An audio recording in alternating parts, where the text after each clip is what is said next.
तस्य देवा सर्वसे प्रीषते लक्ष्मीश्च पत्न्यो अहोरात्रे पार्श्वे नक्षत्राणि रूपौ अश्विनौ व्याप्तौ इष्टं मनिषाण अमुं मनिषाण सर्वं मनिषाण ॐ शान्ति शान्ति शान्तिः।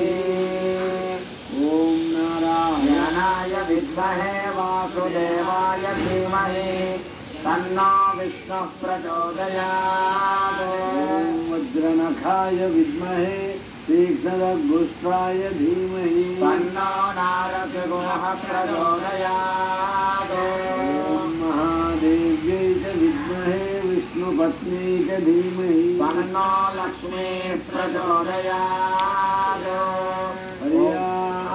अनन्तरायाय सर्वतोमोचिरात्रमुत्तममहर्भवति सर्वस्याप्ति सर्वस्य जित्यै सर्वमेव तेनाप्नोति सर्वं जयति। ॐ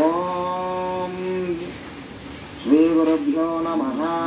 हरिः ॐ। दीपाराधनं कृत्वा ॐ उद्दीप्य स्वजातवेदो भद्रन्निरृतिं मम पशुपश्यमह्यमावह जीवनं च दिशो दिशा साज्यं त्रिवर्तिसंयुक्तं हन्निना योजितं नमः। नमस्कारां समर्पयामि। श्रीगुरुभ्यो नमः। श्रीमते रामानुजाय नमः। श्री यादाद्रीशाय नमः।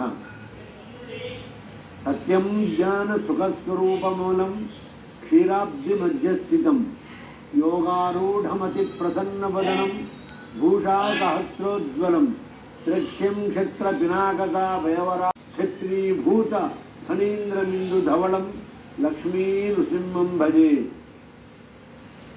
भक्ति टीवी द्वारा